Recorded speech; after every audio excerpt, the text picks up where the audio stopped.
हालांकि कोई बात नहीं, आखिरकार उसके पास 30 पेंटिंग के टुकड़े थे। उनके पास उनसे परिचित होने के बहुत सारे अवसर थे।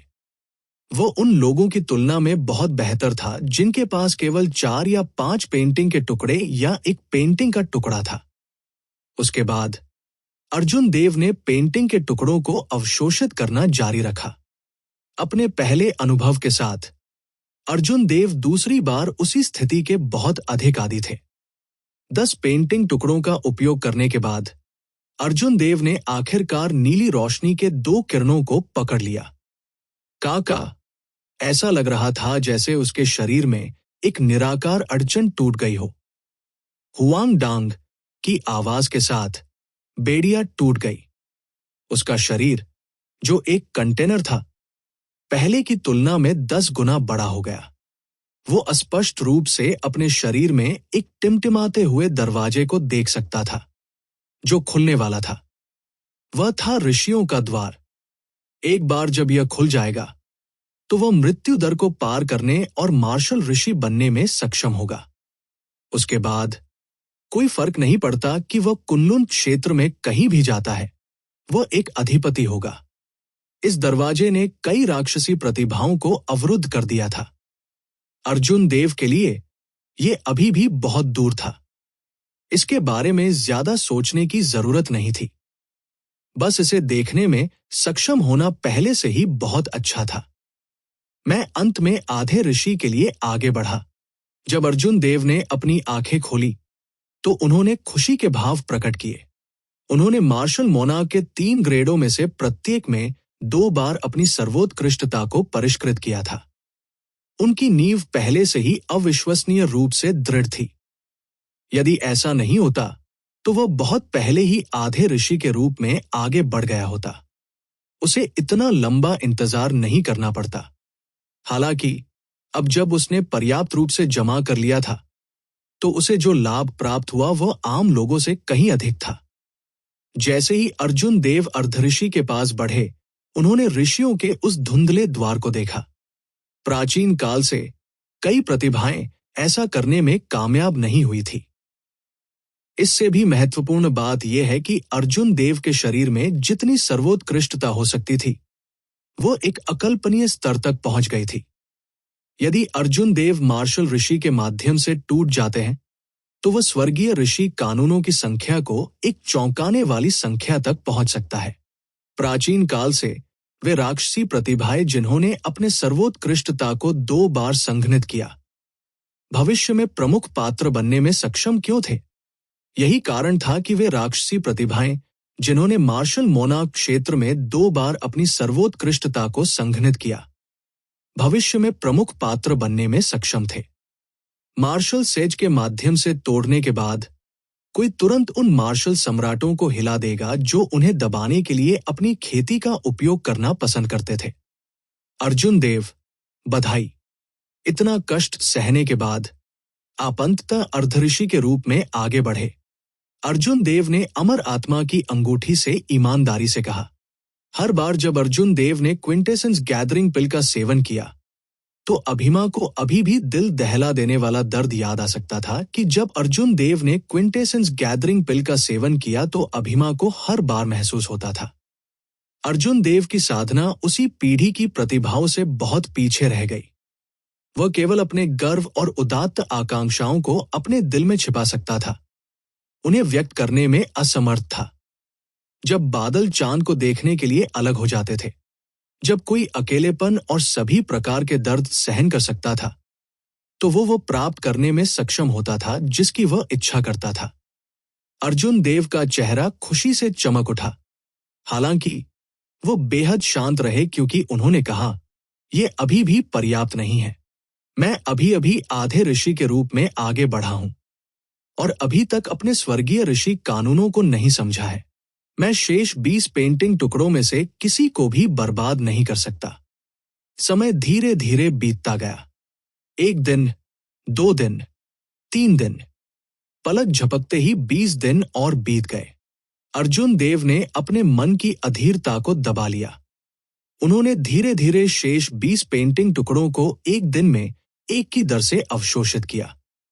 हालांकि ये गति धीमी थी, लेकिन ये स्थिर और स्थिर थी। इसके अलावा पहले 10 पेंटिंग टुकड़ों के साथ उनकी परिचितता के साथ शेष पेंटिंग के टुकड़ों के प्रभाव बहुत स्पष्ट थे। अर्जुन देव ने नीली रोशनी के 30 से अधिक किरणों को पकड़ा, जिससे उनकी खेती बढ़ गई। इस तरह की खेती एक संप्रभु मार्शल सम्राट के बराबर थी, जो व्यक्तिगत रूप से उसे ज्ञान प्रदान करता था। कोई साइड इफेक्ट नहीं होगा। जहां तक ये सवाल है कि दूसरा पक्ष एक राक्षस सम्राट होने के बावजूद अपनी साधना क्यों बढ़ा सकता है, अर्जुन देव ने इस प्रश्न पर लंबे समय तक विचार किया और एक अनुमान लगाया कि उन्होंने पुष्टि करने की हिम्मत नहीं की। मार्शल दांव में कई बदलाव हुए, परंतु जब चोटी पर पहुंचते तो सब एक ही स्थान पर लौट आते थे। ऊर्जा का सार एक ही था, ज्यादा अंतर नहीं था। प्रकाश की 10 विषम बैंगनी किरणों को पकड़ने के बाद अर्जुन देव ने आखिरकार एक मुट्ठी तकनीक, कुन पेंग मुट्ठी को पाया। सबसे महत्वपूर्ण बात यह है कि उन्होंने एक कदम उठाने के लिए 1 दर्जन से अधिक मौके बर्बाद कर दिए थे। प्रकाश की एक सुनहरी किरण, जिसमें संप्रभु राक्षसी थेआर्क और स्वर्गीय कानून शामिल थे, उसके हाथ में मजबूती से पकड़ लिया गया था। अर्जुन देव के शरीर के भीतर रहस्यमय दुनिया में ऋषियों के ककड़े बंद द्वार ने एक दरार खोल दी। उसी क्षण में अर्जुन देव ने 100 क्षीण स्वर्ण ऋषि नियम प्राप्त कर लिए। ये स्वर्गीय ऋषि कानून एक उंगली के रूप में मोटे थे। वे प्रकाश के रिबन की तरह लग रहे थे, जो उसके डेंटियन का चक्कर लगा रहे थे। यदि उसी साधना क्षेत्र का कोई कृषक यहाँ होता, तो उन्हें पता चलता कि अर्जुन देव के पीछे स्वर्गीय ऋषि नियम एक हल्की सुनहरी रोशनी के साथ टिमटिमाती लहरों की तरह लहरा रहे हैं। प्रकाश की एक सुनहरी किरण सीधे सैकड़ों स्वर्गीय ऋषि कानूनों में बदल गई। अगर सोहन अभी भी जीवित होता और इस दृश्य को देखता, तो वो खून की उल्टी कर सकता था। सोहन ने कड़वाहट से खेती की थी, अपने खजाने के लिए दूसरों को मार डाला था और अनगिनत संसाधनों का उपयोग किया था। हालांकि 10 साल से अधिक समय तक अर्धऋषि तक आगे बढ़ने के बाद उन्होंने केवल 10 विषम स्वर्गीय ऋषि कानूनों को ही समझा था। इसके अलावा ये धागे जैसे स्वर्गीय ऋषि कानून थे। अब जब अर्जुन देव ने केवल स्वर्गीय रॉक राजा का स्वर्गीय नियम प्राप्त कर लिया था, तो अब उनके पास 100 और स्वर्गीय ऋषि नियम थे। इसके अलावा ये स्वर्गीय ऋषि कानून एक पिंकी की तरह मोटे थे। वे सोहन के स्वर्गीय ऋषि कानूनों से कम 10 गुना अधिक मजबूत थे। हालांकि वे रंग में काफी मंद थे। इसके अलावा वे स्वर्गीय ऋषि नियम नहीं थे जिन्हें अर्जुन देव ने समझा था। इसलिए वो उनका उपयोग करने में कुछ असहज महसूस करता था।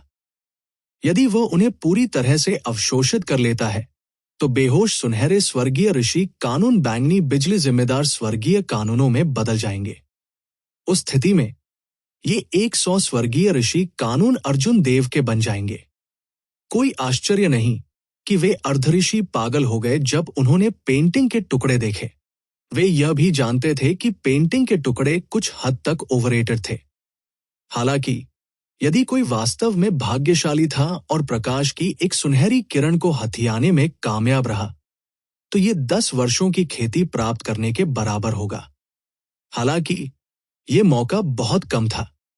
अर्जुन देव के पास 30 पेंटिंग पीस थे। उसके पास एक कदम उठाने के लगभग 100 मौके थे। इसके अलावा अभिमा के मार्गदर्शन से वो केवल प्रकाश की एक सुनहरी किरण को पकड़ने में कामयाब रहा था। केवल 1 या 2 पेंटिंग टुकड़ों वाले उन आधे ऋषियों के लिए प्रकाश की एक सुनहरी किरण प्राप्त करना व्यावहारिक रूप से असंभव था। अपने थोड़े उत्तेजित हृदय को शांत करने के बाद अर्जुन देव ने इन स्वर्गीय ऋषि नियमों को परिष्कृत करना शुरू कर दिया।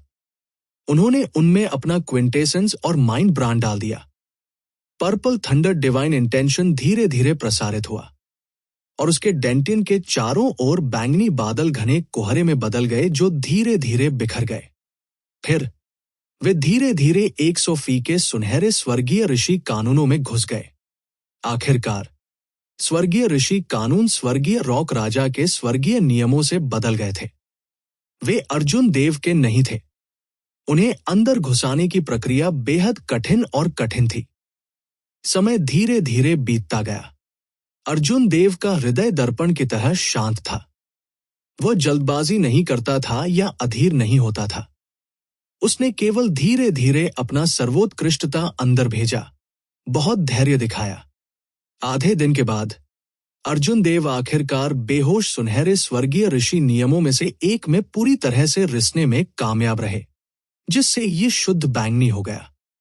अर्जुन देव के चेहरे पर खुशी झलकती थी, क्योंकि वो कड़ी मेहनत करते रहे। पहली बार के अनुभव के साथ दूसरा और तीसरा बार बहुत आसान हो गया। अंत में वो इसे आसान बनाने में सक्षम था। आधे महीने बाद 100 बेहोश सुनहरे स्वर्गीय ऋषि कानून सभी बैंगनी हो गए। उनकी मोटाई आधी हो गई थी, लेकिन वे और भी ठोस हो गए थे। अर्जुन देव ने अपनी आंखें खोली और एक धुंधली दुनिया में उनके सामने एक प्रकाश टिमटिमा रहा था। चरमराना दूरी में एक संत द्वार जो शून्य में खड़ा था, चुपचाप एक छोटी सी दरार खोल दी जो लगभग नगण्य थी। बूम! उसी क्षण में अनगिनत ध्वनियां अर्जुन देव के कानों में प्रवेश कर गई। वे दुनिया की सांसें थी, महान दावों की आवाज थी। आवाजें ऐसी थी जैसे घंटियां लयबद्ध रूप से बज रही हों। अर्जुन देव के शरीर में 100 स्वर्गीय ऋषि कानून महान दावों की आवाज के साथ ऊपर और नीचे घूमते हुए खुश हो रहे थे। अर्जुन देव की थकी हुई सर्वोत्कृष्टता कुछ ही देर में पूरी तरह से भर गई। एक बढ़ती हुई ऊर्जा उसके पूरे शरीर में फैल गई। जब उसने अपना हाथ उठाया तो वह महसूस कर सकता था कि ये ऊर्जा एक उफनती नदी की तरह बढ़ रही है, अविश्वसनीय रूप से क्रूर और अद्वितीय। प्रकाश गायब हो गया और उसके सामने की दुनिया वास्तविकता में लौट आई। अर्जुन देव पत्थर के दरवाजे के दूसरी तरफ शाम की धुंधली परत को घूर रहा था। वह बाधा जिसने उसे 2 महीने से यहां फंसाए रखा था। अर्जुन देव की आंखों में एक शानदार रोशनी चमक उठी। वो ऊपर उड़ने और अपने शरीर में विशाल सर्वोत्कृष्टता को प्रसारित करने में संकोच नहीं करता था। फिर उसने उस अदृश्य बाधा को मुक्का मारा। Band, band, band. Arjun Dev की मुट्ठी से बिजली की रोशनी फूट पड़ी।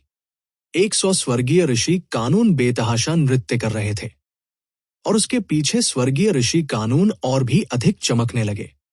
धुंधली बैंगनी रोशनी के छल्ले नग्न आंखों से देखे जा सकते थे, जो लहरों की तरह ऊपर और नीचे घूम रहे थे। निराकार प्रकाश अवरोध हिंसक रूप से कांपने लगा। दरारें फैलने लगी, मानो किसी भी क्षण ढह जाए। हालांकि थोड़ी देर बाद एक रहस्यमय ऊर्जा बाधा में डाली गई और दरारें ठीक हो गई। फिर एक विशाल बल ने अर्जुन देव पर वापस उछाल दिया। अर्जुन देव के हाव भाव बदल गए। उनके अंदरूनी अंगों पर बाढ़ जैसा हमला हुआ। उसने जल्दी से अपना हाथ हटा लिया और पीछे हट गया। फिर उसने हवा में 9 कदम उठाए। अर्जुन देव ने जो भी कदम उठाया, उसने कुछ बल को विक्षेपित कर दिया, जिससे अंतरिक्ष कांप गया। 9 चरणों के बाद वह तेजी से चारों ओर घूमता है, शेष बल को थोड़ा थोड़ा करके विक्षेपित करता है। जैसे ही स्वर्गीय ऋषि कानून घूमते गए, पत्थर के कमरे में एक तेज हवा अंतहीन रूप से बजती रही। जब तक अर्जुन देव उतरे, तब तक पलटाव बल पहले ही पूरी तरह से समाप्त हो चुका था। शुरुआती झटके के अलावा अर्जुन देव को बिल्कुल भी चोट नहीं आई। ये पंच सिर्फ एक आकस्मिक परीक्षा थी जब वो अर्धऋषि के रूप में आगे बढ़ा और स्वर्गीय ऋषि कानूनों को समझ लिया। अर्जुन देव को उम्मीद नहीं थी कि वह एक बार में दरवाजे से बाहर निकल जाएंगे। अपनी मुट्ठी वापस लेते हुए अर्जुन देव ने अदृश्य बाधा को देखा और गहरी सोच में प्रवेश किया। ऐसा लग रहा था कि उसे एक मुक्के से इस बाधा को तोड़ने की जरूरत है, अन्यथा अगर उसने उसे सांस लेने का समय दिया, भले ही वह एक पल के लिए ही क्यों न हो, तो ये बेकार हो जाएगा। हालांकि अब जब मेरे पास एक पूर्ण शक्ति पंच है, तो मैं अतीत में अवरोही देवताओं की शक्ति प्राप्त कर सकता हूं। शायद इसे पार भी कर सकता हूं, जब मैं अपने शरीर की ताकत से खुद को परिचित करता हूं और देवताओं के अवरोही को निष्पादित करता हूं, तो मेरे पास अपने 10 गुना युद्ध कौशल के साथ इस बाधा को तोड़ने का 70% मौका होता है। अपनी निगाहें हटाकर अर्जुन देव ने स्वर्गीय रॉक रेस के यंग रेस हेड वीनू की लाश पर नजर डाली। पत्थर के कमरे को सील कर दिया गया था और ये कब्र महल की गहराई में था, इसलिए वीनू की लाश अभी तक सड़ी नहीं थी। ये अभी भी पहले जैसा ही लग रहा था। उसकी आंखें खुली हुई थी क्योंकि ये एक निश्चित दिशा में देख रहा था। अर्जुन देव ने याद किया जब वो पहली बार इस व्यक्ति से मिले थे। उसे लगता रहा कि कुछ गड़बड़ है। उस समय वीनू वेदी पर खड़ा था, आसपास छिपी कई उत्कृष्ट प्रतिभाओं का सामना कर रहा था। उसकी अभिव्यक्ति नहीं बदली थी। वो बहुत आश्वस्त था, कोई डर नहीं दिखा रहा था। ये व्यक्ति निश्चित रूप से उतना कमजोर नहीं था जितना हेमंत ने उसे बनाया था। उसे कोर पेंटिंग के टुकड़े को वश में करने का भरोसा होना चाहिए था। हालांकि हकीकत ये थी कि जैसे ही अर्जुन देव और हेमंत ने प्रवेश किया, उन्होंने इस व्यक्ति की लाश देखी। वास्तव में क्या गलत है? अर्जुन देव ने कुछ देर सोचा, लेकिन कोई जवाब नहीं मिल सका। जैसे ही वह इस सवाल को छोड़ने ही वाले थे, अर्जुन देव ने अचानक कुछ सोचा। फिर वो वीनू की लाश के पास गया और वीनू की बेहद असंतुष्ट निगाहों की दिशा में देखा। अचानक अर्जुन देव के हाव भाव बदल गए। वीनू की दृष्टि के अंत में एक दीवार का एक साधारण कोना था। वहां कागज का एक चौकोर टुकड़ा चिपकाया गया था। कागज का रंग लगभग आसपास की दीवार के रंग के समान था। अगर वीनू के कोण के लिए नहीं, तो किसी ने दीवार पर चिपकाए कागज के चौकोर टुकड़े पर ध्यान नहीं दिया होता। खड़े होकर अर्जुन देव ने अपनी आंखें सिकोड़ ली और अपने स्वर्गीय ऋषि नियमों से एक विशाल सर्वोत्कृष्टता को बाहर निकाल दिया। फिर उसने लापरवाही से कृपाण क्यूई का एक किनारा भेजा। बैंगनी कृपाण क्यूई बहुत ठोस लग रहा था, जिसमें अर्जुन देव का महान पूर्णता कृपाण इरादा था। यद्यपि ये सिर्फ एक आकस्मिक हड़ताल थी। अर्जुन देव की वर्तमान खेती को देखते हुए नियमित अर्धऋषि इसे कम आंकने की हिम्मत नहीं करेंगे। ची! एक भेदी पक्षी की चीख गूंज उठी और एक विशाल और भव्य सम्राट की शक्ति फैल गई, जो एक भारी पहाड़ की तरह अर्जुन देव की ओर बढ़ रही थी। पहले ये श्वेत पत्र का एक साधारण टुकड़ा था। अब इसने एक उज्जवल प्रकाश दिया और अपनी आंखों में एक क्रूर रूप के साथ एक लाल रंग के स्वर्गीय रॉक में बदल गया। ये स्वर्गीय रॉक पहले पेंटिंग के टुकड़ों द्वारा बनाए गए हेवनली रॉक से बहुत अलग था। एक में जबरदस्त आध्यात्मिकता थी, जबकि दूसरे में एक भयानक आभा थी। इसने एक आदमखोर क्रूर जानवर का आभास दिया। अमर आत्मा की अंगूठी में मौजूद अभिमान ने चौंकाने वाले भाव दिखाए। उसने कहा, अर्जुन देव, सावधान रहना। ये स्वर्गीय रॉक किंग की घातक आभा द्वारा बनाई गई एक बुरी आत्मा है। हजारों वर्षों के बाद इसने अप्रत्याशित रूप से बुद्धि प्राप्त की। हर किसी का एक स्याह पक्ष था। स्वाभाविक रूप से स्वर्गीय रॉक किंग कोई अपवाद नहीं था। Great rock spreading wings painting उनके मरने से पहले उनके शरीर द्वारा बनाई गई थी। इसमें निश्चित रूप से उसकी घातक आभा, क्यूई को मारना और सभी प्रकार के अंधेरे पक्ष शामिल थे। जब पेंटिंग पूरी हो गई तो ये कोई बड़ी समस्या नहीं थी, क्योंकि इसे बेअसर करने के लिए एक उज्जवल पक्ष था। हालांकि एक बार जब चित्र स्क्रोल बिखर गया तो अंधेरे पक्ष एक साथ इकट्ठे हो गए। लंबे समय के बाद अजीब बदलावों से बचना मुश्किल होगा। काका, लाल रंग के स्वर्गीय रॉक ने अपने पंख फड़फड़ाए। अर्जुन देव ने जो बैंगनी कृपाण क्यूई को भेजा था, उसने उसे टुकड़ों में तोड़ दिया। वे बिजली की चमक में बदल गए, जो चटकने और टिमटिमाने लगे। अर्जुन देव की पुतलियां थोड़ी सिकुड़ गई। एक गंभीर अभिव्यक्ति के अलावा उसकी आंखों की गहराई में कुछ और था। अभिमा, अगर मैंने गलत अनुमान नहीं लगाया तो ये एक कोर पेंटिंग पीस भी होना चाहिए। राहुल ने जिस मुख्य पेंटिंग का टुकड़ा को वश में किया, वो हेवनली रॉक किंग का हल्का पक्ष होना चाहिए। एक कोर पेंटिंग टुकड़ा नहीं, बल्कि दो होना चाहिए। अर्जुन देव का अनुमान सही था। कोर पेंटिंग का टुकड़ा वास्तव में दो भागों में विभाजित था। एक में स्वर्गीय रॉक किंग का अच्छा पक्ष और प्रकाश पक्ष शामिल था। दूसरे पर स्वर्गीय रॉक किंग के बुरे पक्ष और अंधेरे पक्ष का कब्जा था। दोनों को कुछ बुद्धि प्राप्त हो गई थी। हालांकि चालाकी और शातिरता के मामले में प्रकाश पक्ष अंधेरे पक्ष से बहुत कम था। इस डार्क कोर पेंटिंग पीस ने वीनू को मार डाला था, महत्वपूर्ण क्षण में जब वह प्रकाश भाग को वश में कर रहा था। डार्क कोर पेंटिंग के टुकड़े ने उस पर चुपके से हमला किया और उसे मार डाला। इसलिए जब उनकी मृत्यु हुई तो विनू को बेहद असंतोष हुआ। उसकी बड़ी महत्वाकांक्षाएं थी और वह सफल होने वाला था। अंत में वह एक मुख्य पेंटिंग टुकड़े के हाथों मर गया। एक अद्वितीय प्रतिभा ऐसे ही गिर गई। इसके अलावा यह कोर पेंटिंग टुकड़ा बेहद चालाक था। जब उसे खतरा महसूस हुआ तो वह यह भी जानता था कि दूसरों को धोखा देने के लिए खुद को कैसे छिपाना है। यदि प्रेरणा की वह अंतिम चमक नहीं होती तो शायद अर्जुन देव ने इसकी खोज नहीं की होती। यदि इस दुष्ट आत्मा के पास कुछ 100 वर्ष और होते तो ये एक और शक्तिशाली क्रूर आत्मा प्राप्त कर सकता था। हालांकि अब अर्जुन देव अर्धऋषि तक उन्नत हो चुके थे और 100 स्वर्गीय ऋषि नियमों को परिष्कृत कर चुके थे। ये डार्क कोर पेंटिंग पीस उसके लिए कुछ नहीं कर सका। लाल रंग के स्वर्गीय रॉक ने अपने पंख फड़फड़ाए और उसके शरीर से लाल रोशनी के छल्ले निकले। उसने अर्जुन देव की ओर क्रूरता से देखा क्योंकि वह चिल्लाया और चार्ज किया। उसके लाल रंग के पंजे ठंडी रोशनी से टिमटिमा रहे थे क्योंकि ये अर्जुन देव को टुकड़े टुकड़े करने की कोशिश कर रहा था। अंतरिक्ष संकरा था, इसलिए अर्जुन देव चकमा नहीं दिए। वह इस डार्क कोर पेंटिंग पीस के साथ रस्साक्षी में शामिल होने का इरादा नहीं रखता था। असंख्य स्वर्ग दिव्य मुट्ठी, 10 गुना युद्ध कौशल, देवता अवतरती। बैंड।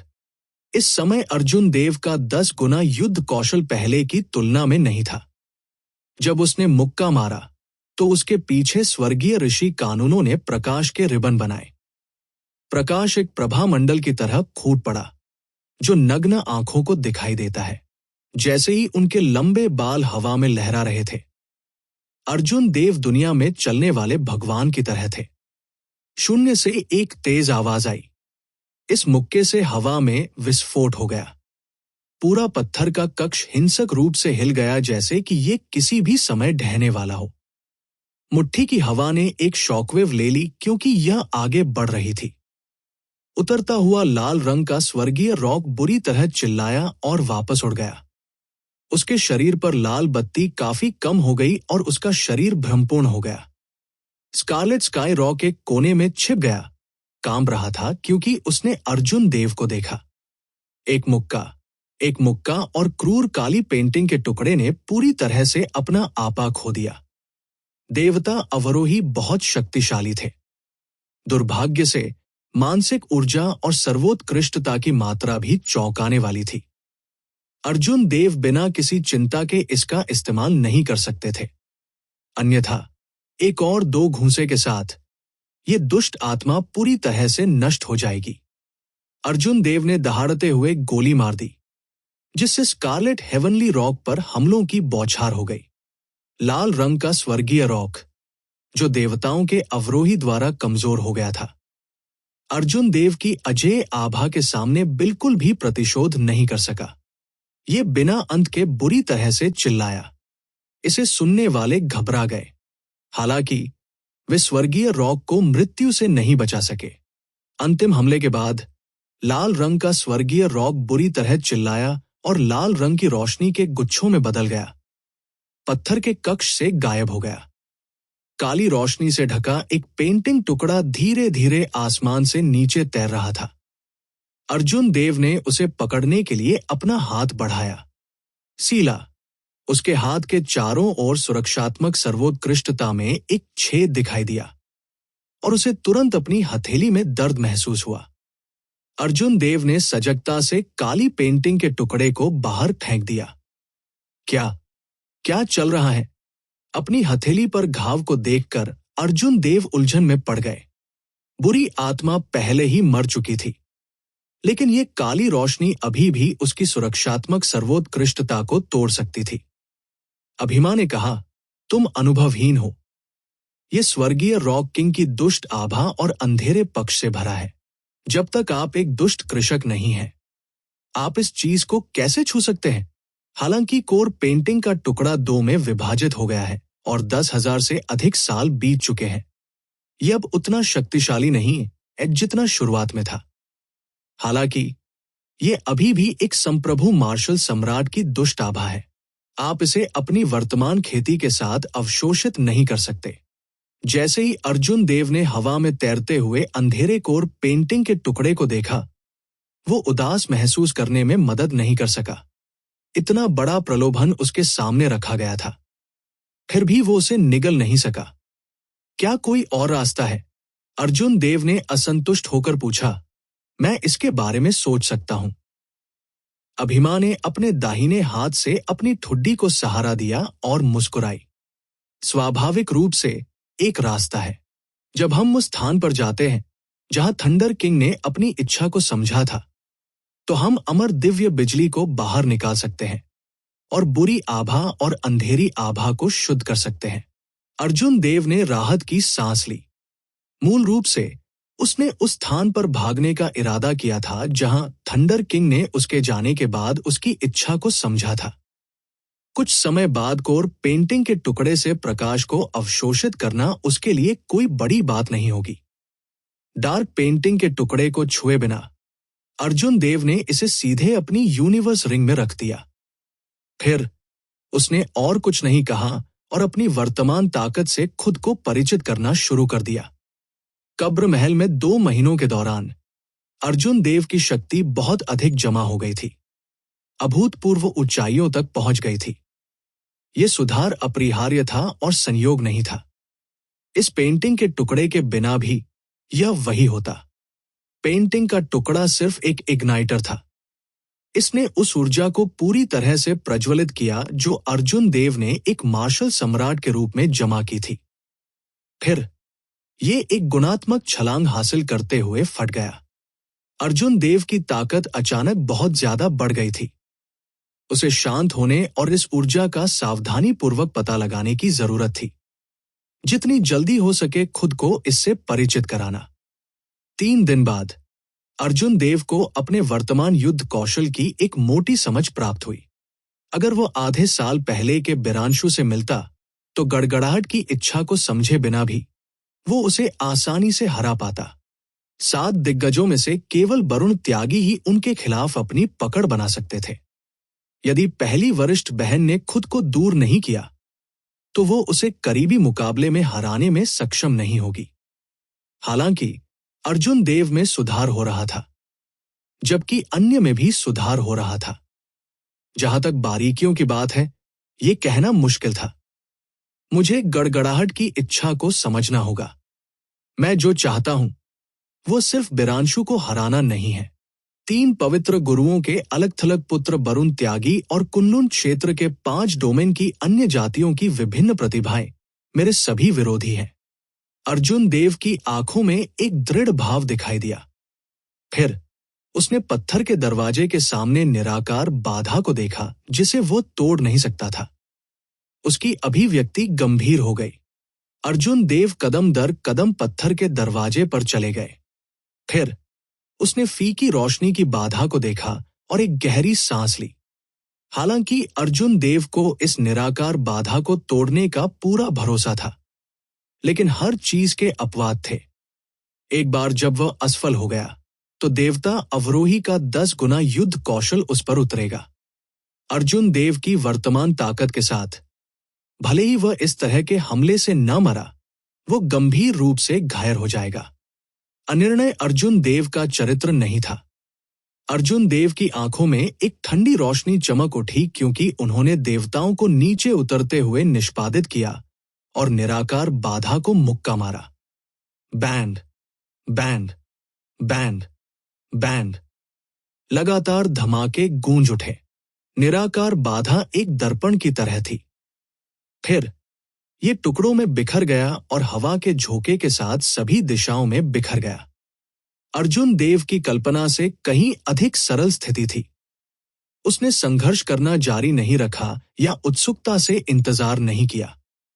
अपने 10 गुना युद्ध कौशल के साथ उन्होंने एक मुक्के से इस निराकार बाधा को तोड़ दिया। अर्जुन देव ने अपनी मुट्ठी वापस ले ली और एक आराम के भाव प्रकट किए। 100 साल तक बाहर नहीं आ पाने के लिए राहुल ने उन पर हंसते हुए कहा। हालांकि वह 2 महीने से भी कम समय में ऐसा करने में कामयाब रहे।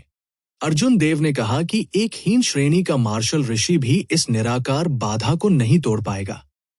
हालांकि अपने 10 गुना युद्ध कौशल के साथ वो इसे एक मुक्के से तोड़ने में कामयाब रहे। विस्फोटक शक्ति के मामले में अर्जुन देव ने 100 स्वर्गीय ऋषि विधियों का संचित किया था। अपने 10 गुना युद्ध कौशल के साथ एक नियमित अवर ग्रेड मार्शल ऋषि उसकी तुलना नहीं कर पाएगा। निरंतर विस्फोटक शक्ति के मामले में अर्जुन देव की तुलना एक मार्शल ऋषि से नहीं की जा सकती थी। आखिरकार वो बिना किसी चिंता के पीने के पानी जैसे अपने 10 गुना युद्ध कौशल का उपयोग नहीं कर सकता था। अर्जुन देव ने अपना पैर उठाया और उस पत्थर के कमरे से बाहर चले गए जिसमें वह 2 महीने से फंसे हुए थे। ताजी हवा ने तुरंत उसके चेहरे पर हमला किया। एक पंच से इस बैरियर को तोड़ने से अर्जुन देव को असीम आत्मविश्वास मिला। उसने कुछ उत्सुकता से पूछा, अभिमा, वह स्थान कितनी दूर है जहां थंडर किंग ने यहां से अपनी इच्छा को समझा था? ये दूर नहीं है। अपनी वर्तमान गति के साथ यदि आप पूरी गति से यात्रा करते हैं तो आप 10 दिनों में उस तक पहुंच जाएंगे। ये एक फीनरेस निषिद्ध भूमि है जिसे भ्रामक कुहरे की झील कहा जाता है। भ्रामक कुहरे की झील। अर्जुन देव ने इस नाम को 2 बार दोहराया। नाम से ही वह अंदाजा लगा सकता था कि यह किस तरह की जगह है। उन्होंने कहा, भ्रामक कुहरे की झील घने कुहरे में डूबी हुई है। मानसिक ऊर्जा और अन्य इंद्रियां वहां 500 मीटर से अधिक नहीं होंगी। यहां तक कि एक मार्शल ऋषि भी वहां फंस जाएगा। अभिमा ने आगे कहा, हालांकि आपके पास मेरा मार्गदर्शन है। खो जाने की चिंता करने की कोई जरूरत नहीं है। अर्जुन देव मंद मंद मुस्कुराया। चूंकि अभिमा ने ऐसा कहा था, इसलिए चिंता करने की कोई जरूरत नहीं थी। जब समय आया तो उसे बस गड़गड़ाहट की इच्छा को समझने पर ध्यान केंद्रित करना था। एक बार जब वह गड़गड़ाहट की इच्छा को समझ लेता है तो वह अर्धऋषियों के बीच एक बेजोड़ अस्तित्व बन जाता है। जैसे ही वे बोल रहे थे, अर्जुन देव कब्र महल के बाहर निकल गए। जैसे ही वह बाहर निकलने वाला था, उसने थोड़ा भौहें चढ़ा दी और रुक गया। यंग मास्टर रेयांश, हमें और कितना इंतजार करना होगा? हालांकि हम प्रमुख पात्र नहीं हैं, लेकिन हमें अपना समय इस तरह बर्बाद नहीं करना चाहिए। विशाल कब्र महल के बाहर पीली रेत पर 30 अर्धऋषि धीले काश्तकारों के नेता ने उदास भाव से पूछा। मूल रूप से उन्होंने कहा था कि वे अधिक से अधिक आधे महीने तक इंतजार करेंगे। वे न केवल 1 लाख सूक्ष्म सिक्के प्राप्त करेंगे, बल्कि उन्हें 2 पेंटिंग टुकड़े भी प्राप्त होंगे। हालांकि उन्हें 1.5 महीने तक इंतजार करना पड़ा। चाहे वे कितने भी लुभावने क्यों न हो, वे अधीर हो जाते। उन्होंने कई बार चार्ज करने का सुझाव दिया, लेकिन रेयांश ने उन्हें रोक दिया। जैसे जैसे समय बीतता गया, लोगों का ये समूह अधिक से अधिक उत्तेजित होता गया।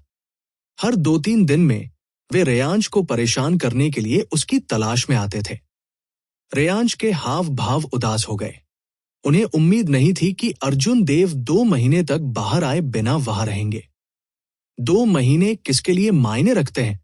यदि आप कुछ भाग्य के साथ एक पेंटिंग टुकड़ा प्राप्त कर सकते हैं, तो आप 10 साल की कड़वी खेती को बचा सकते हैं। काले कपड़े पहने आदमी ईमानदारी से मुस्कुराया। यदि आपके पास एक पेंटिंग का टुकड़ा है, तो स्वाभाविक रूप से सब कुछ ठीक हो जाएगा। हालांकि यदि आप नहीं करते हैं, तुम्हारा क्या मतलब है? मैं silver moon spirit fox race के राव कबीले का वंशज हूं। मैं आप जैसे तुच्छ व्यक्ति से झूठ क्यों बोलूंगा? यदि आप इंतजार नहीं करना चाहते हैं, तो मेरे राव कबीले का मार्शल सैद जल्द ही आ रहा है। उस समय यदि तुम मेरे साथ अनर्गल बातें करते रहोगे तो मैं तुम्हें सारे लाभ दूंगा। रेयांश पहले तो बुरे मूड में थे। जब उसने काले कपड़े पहने आदमी का रवैया देखा तो वह तुरंत भड़क उठा। काले कपड़े पहने आदमी इस मामले को उड़ाना नहीं चाहता था। इसके अलावा राव कबीले के पास कुछ शक्ति थी और वह ऐसा व्यक्ति नहीं था जिसे वो अपमानित कर सकता था। कुछ शब्द बुदबुदाने के बाद वह चला गया। हम्फ, आप मेरे पास ये और वह कहने के लिए आते रहते हैं। क्या आप सिर्फ पुरस्कार बढ़ाने की कोशिश नहीं कर रहे हैं? इन ढीले काश्तकारों में से कोई भी अच्छा इंसान नहीं है। रेयांश के बगल में बैठे अधेड़ उम्र के आदमी ने थोड़ा भौहें चढ़ाते हुए कहा, रेयांश, बस ऐसे ही इंतजार करना कोई समाधान नहीं है। कैसे मैं अंदर जाऊं और पहले स्थिति की जांच करूं और देखूं कि वह सफेद वस्त्र वाला बच्चा क्या कर रहा है। रेयांश के हाव भाव शांत रहे, लेकिन उसकी आंखों में एक भारी जानलेवा इरादा चमक उठा। उन्होंने ठंडे स्वर में कहा, राव वंश के वरिष्ठ बुजुर्ग आ जाएंगे। उस समय वरिष्ठ बुजुर्ग नेतृत्व करेंगे। कबर महल से बाहर निकलने पर छाया में छिपे अर्जुन देव ने ये सब देखा। उसके होंठ मुड़े हुए थे और उसके नाजुक चेहरे पर एक ठंडा जानलेवा इरादा चमक रहा था। हमेशा कुछ लोग ऐसे होते हैं जो मूर्खतापूर्ण काम करते हैं जिन्हें वे अचूक मानते हैं। यंग मास्टर रेयांश, क्या आप मुझे ढूंढ रहे हैं? अर्जुन देव छाया से बाहर चले गए और कब्र महल की सीढ़ियों के सामने खड़े हो गए। जैसे ही उसने दूर से रेयांश को देखा, वो मंद मंद मुस्कुराया और स्पष्ट स्वर में बोला। जब धधकती धूप अर्जुन देव के शरीर पर चमकती थी तो उसके सफेद वस्त्र एक फीकी चमक को प्रतिबिंबित करते थे। उस पल में ऐसा लग रहा था कि सारी रोशनी उस पर जमा हो गई है, जिससे वो बहुत उज्जवल लग रहा है। जैसे ही रोशनी टिमटिमाती थी, रेयांश की आंखें टिमटिमा उठीं। हालांकि वो वर्तमान में गुस्से से भरा हुआ था और उसे परवाह नहीं थी कि ऐसा क्यों हुआ। जब रेयांश ने सफेद वस्त्र पहने अर्जुन देव को देखा तो उन्होंने जंगली खुशी की अभिव्यक्ति प्रकट की। वह चिल्लाया, वो वही है, उसे मार दो। 1,00,000 सूक्ष्म सिक्के और पेंटिंग के टुकड़े सभी आपके हैं। पीछे के 30 अर्धऋषियों ने तुरंत अर्जुन देव को प्रकट होते ही खोज लिया। उनकी सहज प्रवृत्ति ने उन्हें बताया कि अर्जुन देव बहुत खतरनाक व्यक्ति थे। हालांकि जब उन्होंने जांच की और पाया कि वह सिर्फ एक आधा ऋषि था, तो उन्होंने आराम किया। चाहे यह कितना भी खतरनाक क्यों न हो, उनमें से 30 थे। इसके अलावा उनमें से हर एक उत्कृष्ट आधा ऋषि था। वे एलेक्स सेतु की तरह प्रारंभिक चरण के अर्धऋषि नहीं थे, जिन्होंने अभी तक स्वर्गीय ऋषि कानूनों को नहीं समझा था। उनकी नजर में अर्जुन देव सिर्फ एक मोटी भेड़ थी जो वध की प्रतीक्षा कर रही थी। उसका मरना तय था। मार डालो। समूह के नेता ने आगे बढ़ा। आकाश में उड़ते ही एक जबरदस्त भयानक आभा दी। 10 विषम पतले लाल रंग के स्वर्गीय ऋषि कानून उसके पीछे ऊपर नीचे चले गए, जिससे वो एक प्राचीन क्रूर देवता की तरह लग रहा था। खून का हाथ काटना। ये व्यक्ति ठंड से चिल्लाया और उसका दाहिना हाथ अचानक खून की तरह लाल हो गया। वह बहुत ही आकर्षक और राक्षसी लग रहा था। अधेड़ उम्र का आदमी रेयांश को देखकर मुस्कुराया और कहा, यह ब्लड हैंड चॉप एक अत्याचारी रक्त तकनीक है। इसकी खेती के लिए 1000 महिला मार्शल मोनार्क के खून की आवश्यकता होती है। महान पूर्णता के बाद हथेली रक्त की तरह लाल हो जाती है। ये न केवल पहाड़ों को तोड़ सकता है, बल्कि इसमें अद्वितीय शक्ति भी है। इसके अलावा इसमें रक्त जहर, घातक आभा और आक्रोश होता है। ये एक बेहद भयावह मार्शल तकनीक है। यहाँ तक कि एक अवर श्रेणी के मार्शल ऋषि को भी इस तरह के हमले के बाद अच्छा नहीं लगेगा। ये सुनकर रेयांश की आंखें उत्साह से चमक उठीं। 30 लोगों में से हर एक के पास एक अद्वितीय कौशल था। देवलोक डोमेन और फील्ड डोमेन में कई अपराध करने के बाद वो हुल्लुओ प्रांत भाग गया। उनमें से कोई भी एक ही साधना क्षेत्र में एक क्रूर चरित्र होगा। अगर 30 निर्दयी पात्रों पर एक साथ हमला किया जाए तो अर्जुन देव के बचने का कोई मौका नहीं मिलता। भले ही अर्जुन देव के तरीके शक्तिशाली थे और उनकी किस्मत प्रभावशाली थी, फिर भी राव कबीले के वरिष्ठ बुजुर्ग दौड़ रहे थे। अंत में वह मौत से बच नहीं पाएगा। मुझे क्रूर होने के लिए दोष मत दो। यदि आप किसी को दोष देना चाहते हैं तो किसी ऐसे व्यक्ति के साथ प्यार में पड़ने के लिए खुद को दोषी ठहराएं, जो आपको नहीं करना चाहिए। कुछ लोग ऐसे होते हैं जिन्हें आप जैसे छोटे चरित्र को अपमानित करने का जोखिम नहीं उठा सकते। रेयांश के हाव भाव ठंडे थे क्योंकि उन्होंने एक द्रुतशीतल निगाहों से कहा, बैंड। हालांकि जैसे ही उसने बोलना समाप्त किया, उसने एक दिल दहला देने वाली चीख सुनी। महल की कब्र के सामने खड़े अर्जुन देव 1 इंच भी नहीं हिले। उस पर उड़ते हुए खूनी हाथ को देखकर उसने सीधे उस पर मुक्का मारा। 100 बैंगनी स्वर्गीय ऋषि कानूनों ने एक उज्ज्वल प्रकाश दिया। एक विशाल और शुद्ध बिजली से युक्त सर्वोत्कृष्टता अर्जुन देव के दाहिने हाथ में एक उफनती नदी की तरह बह रही थी। मुट्ठी की आवाज सुनाई दी और हजारों चमकदार बैंगनी बिजली के बोल्ट निकले। अर्जुन देव के संपर्क में आते ही नेता का खून से लाल दाहिना हाथ टूटी हुई हड्डियों के ढेर में तोड़ दिया गया था। जिस खूनी हाथ पर नेता को इतना गर्व था, जिसने कई संप्रदायों के अर्धऋषियों को काट दिया था, वो अर्जुन देव की पूर्ण शक्ति से कुचल दिया गया था। मुट्ठी का बल नेता के दाहिने हाथ से फैलता रहा। उसके दाहिने हाथ की हड्डियां लगातार फट रही थी। जल्द ही नेता का दाहिना हाथ अपंग हो गया और वह एक हाथ वाला आधा ऋषि बन गया। अपरंपरागत तरीके अंत में सिर्फ महत्वहीन तरकीबें हैं। अर्जुन देव को इस व्यक्ति से परेशान नहीं किया जा सका क्योंकि वो बुरी तरह से चिल्लाया। उसने अपनी मुट्ठी भींच ली और तुरंत अपने शरीर में 100 स्वर्गीय ऋषि कानूनों से मुक्का मारा। नहीं, इस व्यक्ति को मौत का खतरा निकट आ रहा महसूस हुआ। उन्होंने अपने शेष बाएं हाथ में सभी सर्वोत्कृष्टता को खत्म कर दिया। स्वर्गीय ऋषि कानूनों को चला रहे थे क्योंकि उन्होंने अर्जुन देव के पंच को रोकने की पूरी कोशिश की। हालांकि उनके शरीर में 10 पतले स्वर्गीय ऋषि नियम अर्जुन देव से पहले के बच्चों की तरह कमजोर थे। 100 उंगली मोटी बैंगनी स्वर्गीय ऋषि कानून बाहर निकल गए और आसानी से स्वर्गीय ऋषि कानूनों को तोड़ दिया। क्या है? क्या है? अर्जुन देव की सुरक्षात्मक सर्वोत्कृष्टता और स्वर्गीय ऋषि नियम सभी चकनाचूर हो गए।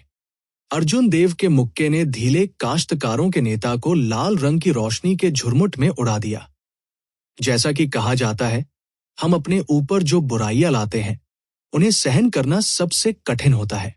दुष्ट साधक बेहद दुष्ट थे। माना जा सकता है कि अर्जुन देव ने अपनी हड्डियों को कुचलकर और अपनी राख को बिखेर कर इसे अपने ऊपर लाया था। ऐसा दृश्य एक पल में हुआ। पहले विस्मयकारी धीले कल्टिवेटर अर्जुन देव द्वारा समय की 2 सांसों में लाल रंग की रोशनी के झुरमुट में बदल गया, जो एक पूर्ण लाश के बिना मर गया। 20 या उससे अधिक भटकने वाले काश्तकारों की आंखों में भय का एक निशान चमक उठा और उनकी हरकतें एक पल के लिए अनैच्छिक रूप से रुक गई। रेयांश की आंखों में सदमे भर गए। उन्होंने अविश्वास में कहा, दुनिया में क्या चल रहा है? 2 महीने पहले वो सिर्फ एक सुपीरियर ग्रेड मार्शल मोनार्क था।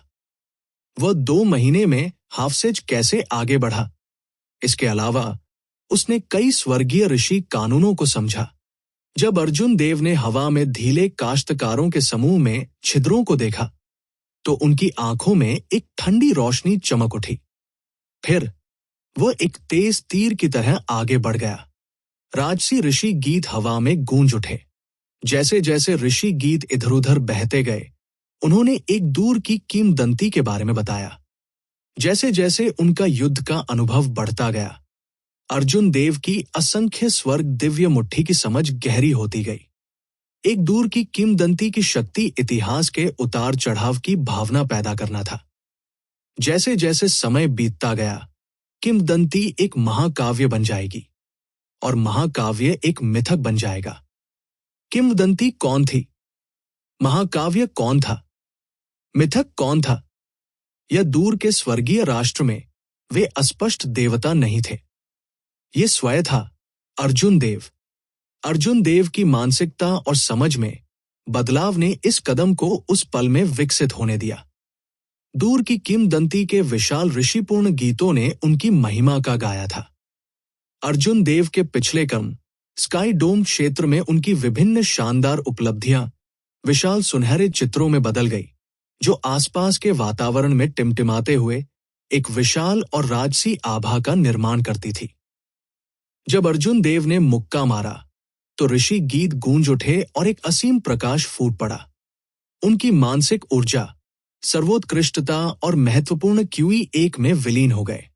उसका सार, क्यूई और आत्मा एक अद्वितीय दिव्य चमक में बदल गई। बूम! प्रकाश ने 29 अर्धऋषियों को हवा में मारा, जिसमें अर्जुन देव ने छिद्र पाए थे। वे सभी दर्द से चिल्लाने लगे और पीली रेत पर गिरते ही खून के बड़े कौर की उल्टी कर दी। ऋषि गीत नहीं बजते थे, लेकिन अर्जुन देव के शरीर पर प्रकाश तेजी से तेज होता गया। सैकड़ों अरबों प्रकाश वर्ष दूर असीम तारों वाले स्वर्ग में देवताओं ने अर्जुन देव पर अपनी निगाहें केंद्रित की। ये अतीत की निगाहों से अलग था। इस बार असीम ऊर्जा के अलावा देवताओं की निगाहों में ज्ञान की दृष्टि भी थी। ऐसा लगता था कि अर्जुन देव की दूर की किंवदंती की समझ के कारण देवताओं के मन में उनके प्रति सम्मान का एक नया स्तर था, जिससे उनकी निगाहों में ज्ञान का प्रकाश आ गया। देवताओं की निगाहें छेद गई और अर्जुन देव पर केंद्रित हो गई, जिससे उनकी मुट्ठी पर प्रकाश चकाचौंध हो गया। ऐसा लग रहा था कि यह कुनलुन क्षेत्र के धधकते सूरज का मुकाबला कर सकता है। देवताओं की चमक, प्रकाश का एक विशाल स्तंभ जमीन पर 29 अर्धऋषियों की ओर उड़ गया, क्योंकि अर्जुन देव ने मुक्का मारा। ये हर जगह गुजरा, इसने सारी धूल मिटा दी और आसपास के वातावरण को साफ कर दिया।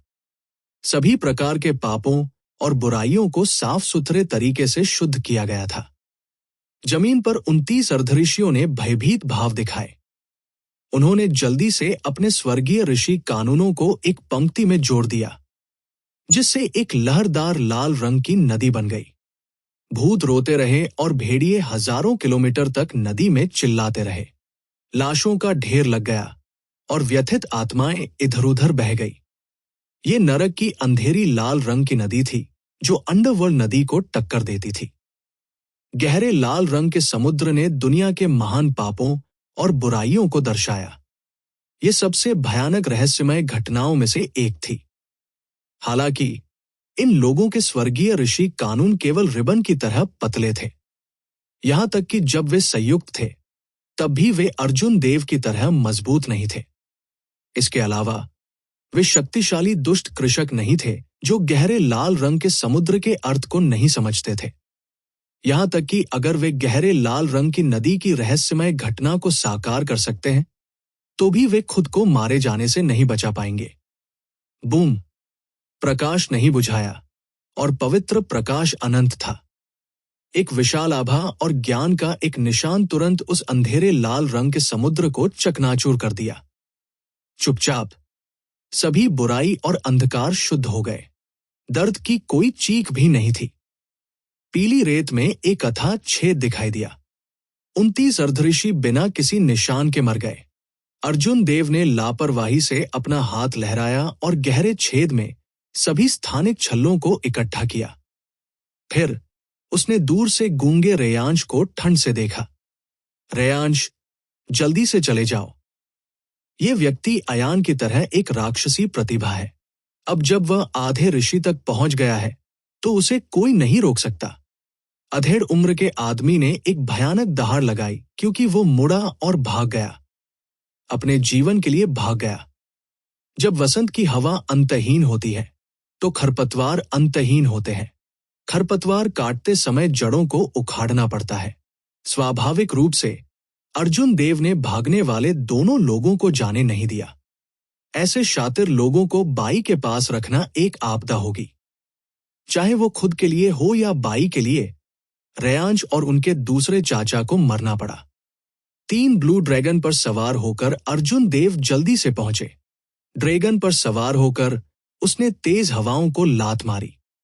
बढ़ती पीली रेत पहाड़ की तरह उसके पीछे उठी।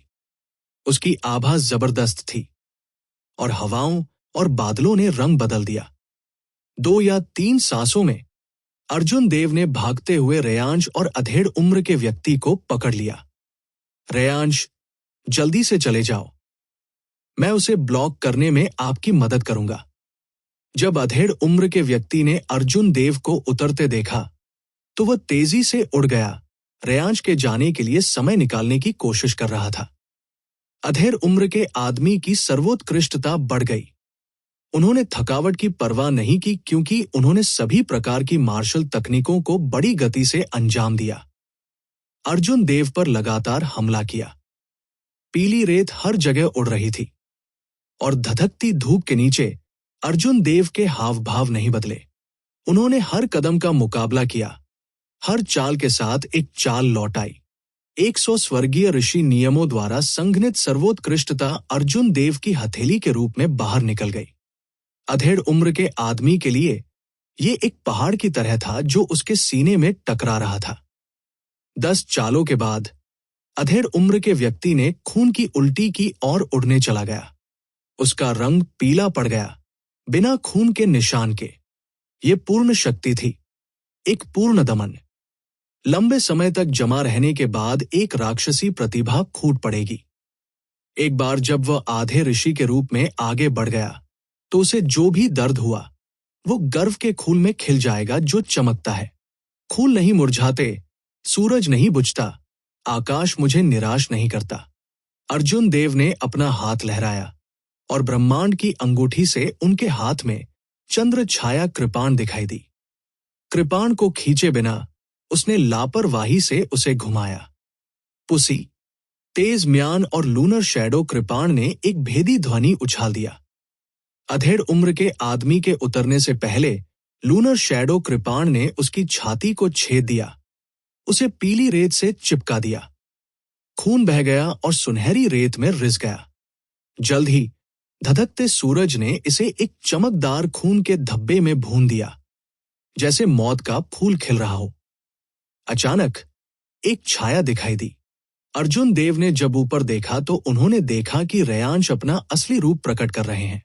वह 4 मीटर लंबा, 20 मीटर लंबा, 3 पूंछ वाली सफेद लोमड़ी में बदल गया था। हालांकि अपना असली फॉर्म उजागर करने के बाद भी रेयांश में अर्जुन देव से लड़ने का आत्मविश्वास नहीं था। वो केवल तेजी से दौड़ना चाहता था ताकि उसके भागने की संभावना बढ़ सके।